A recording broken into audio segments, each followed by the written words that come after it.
I ended up donating my kidney to my daughter in 2012. So since 2012, I've been living with one kidney, and I've been doing great. So I remind everyone, as much as I possibly can, please register to be a donor. You can definitely be the difference between someone dying or saving a life. Feel free to follow the link below, and I'll give you a little bit of insight about the importance of being a donor. And again, this is not, I don't force anything on anyone, but I think it's really important to at least do your research, understand how valuable it is to be a donor, and how you can impact the life of another human being, whether it is a loved one or whether it's just someone in need that's been on the list for years. So hello everyone, my name is Kathy and welcome to my channel. I do videos, or I upload videos all about TSC, FSGS, and a little bit of fun with fashion. On Mondays, I do videos all on fashion. On Fridays, I do videos all on TSC and FSGS. So if you're interested in learning more about either topic, feel free to join. Please hit the subscribe button, hit the little bell so you can be notified whenever I upload a new video. And please join in the fun. So let's get started. So it was about 2000 when I received that dreaded call from my daughter's pediatrician. She let me know that my daughter's protein levels were off the chart and I had to hurry up and go see a nephrologist.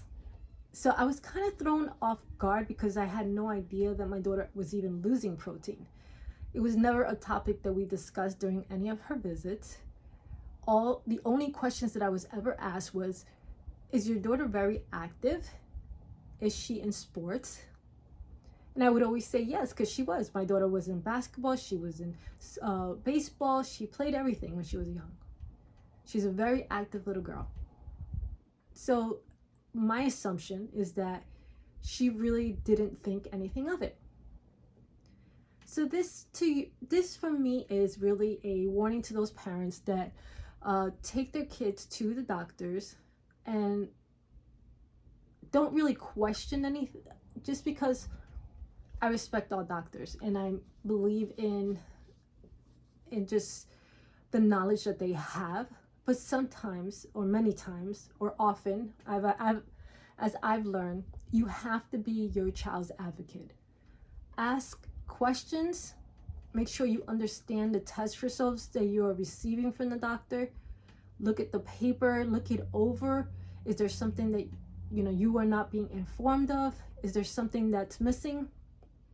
And ask to have a urinalysis done. You have that right.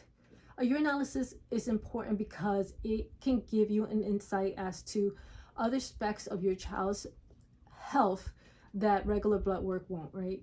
So when you do a urinalysis, they can actually see if your child has high protein levels in your urine. That means that your kidneys aren't working properly if there's protein in your urine. There are very, very rare occasions that you'll see like a trace or one, especially if your child is extremely active, but it shouldn't be the case on a consistent basis. If you see it one time, it shouldn't be like constantly seeing protein loss in your urine. That is definitely a major or critical sign that your daughter's kidneys aren't functioning properly. So I cannot reiterate this enough. You have to make sure that when you go to your doctors, and I wish someone had told me this because I was a young mother, so I wasn't aware of the importance of it. But now, when I tell you, whole different ballgame. With my youngest, it's a consistency. I always make sure that she gets her urinalysis done. I ask them for the numbers. She does have protein here and there, which is why she is constantly being monitored by a nephrologist. Why she is constantly we're constantly working on different nutritional diets to try to help manage her kidney levels, make sure that she's okay. And again, this goes back to learning what not to do and the severity of that lack of knowledge to my oldest daughter's life. And it doesn't mean that if I knew or had that information earlier that I could have stopped the progression of this disease. But I believe that had I been given that opportunity to do so, I would have at least been able to just try, right? I feel like that power was taken from me, and that's because we go back to the lack of knowledge or the lack of understanding as to what is this. You know, I didn't realize how important the kidneys were until it was too late. Kidneys actually filter all the waste from your bloodstream. So without your kidneys, you will need dialysis. So you will need a machine to keep you alive, because it cleans the waste out of your blood. And so it pretty much helps your whole system remain healthy. Kidney disease or any type of kidney failure can cause high blood pressure. It affects your heart. It affects your bones. It affects your blood. It affects pretty much everything in your system. If you don't have good working kidneys, it can lead to heart failure. A major disease that causes that too is diabetes. That can also affect your kidneys. So it's really, really important to check your kids' protein levels, make sure that looks good, make sure that they don't have any ketones in their bloodstream. Obviously, you want to check all the other numbers that are associated with kidney disease. Creatinine, making sure you check your child's creatinine levels should always be below 1. There's different ranges for age groups. I would recommend that you please take a look at it. Knowledge is power. Whenever you get test results, especially blood work, check what each item means. What does it mean if your child's level's off in one area versus another, right? How can you improve that number? Or what do you need to do, or what specialist do you need to see in order to make sure that your child's getting the proper care for those specific tests? So what I do, I have empowered myself to keep track of my daughter's protein levels at home. My youngest. My oldest, obviously, that's a whole different story. She ended up having to get a transplant in 2012. I was her first donor. Unfortunately, she ended up having to get a second kidney transplant because she did lose it.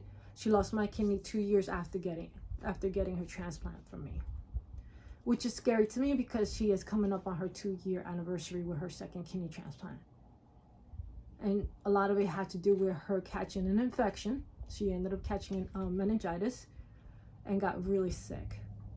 And the only way to help her was to remove my kidney, which is a whole different story, but yes, it was difficult. So let me just backtrack a little bit.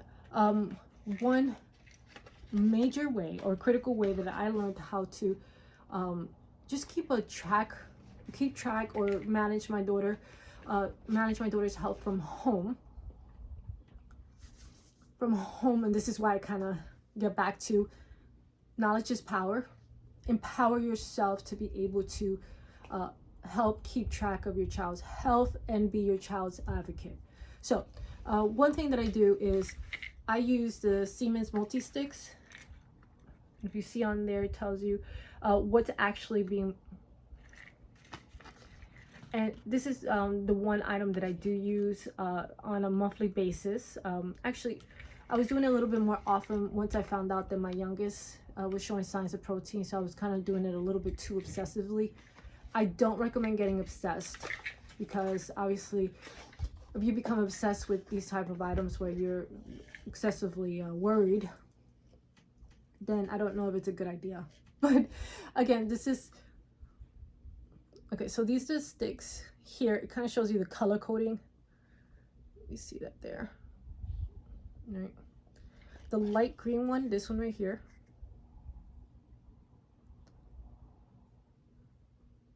that one is related to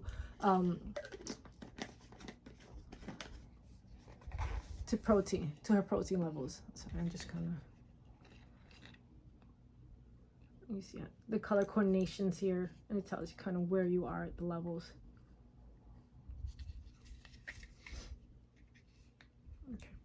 So it gives you all the levels, what each of them are, you know, depending on the color of the actual stick will tell you where, you know, where that test result is, right? Whether it's good, bad, you know, does it need additional attention? And this is something that you can actually empower yourself, write down the numbers, write down the info, take a picture and bring it to your your daughter's doctor, your son's doctor, to let them know, hey, I am seeing this. Can you please test my kid to make sure that these results are either incorrect or if they're correct, right? So this is a good way to keep track of your child's levels. So I hope the information that I provided gives you a little bit of insight on how to better keep track of your child's kidney health. It's so important to just stay on top of that. I learned the hard way, and I wish I had the information that I'm giving to you guys because it would have definitely made a difference in my daughter's life. Thank you so much for taking the time out to view my video. Please subscribe to my channel. Hit the little bell so that you could be notified on any of my new videos. Join in on the conversation. It definitely helps the algorithm gods. Please don't ever forget to focus through and evolve. Ciao.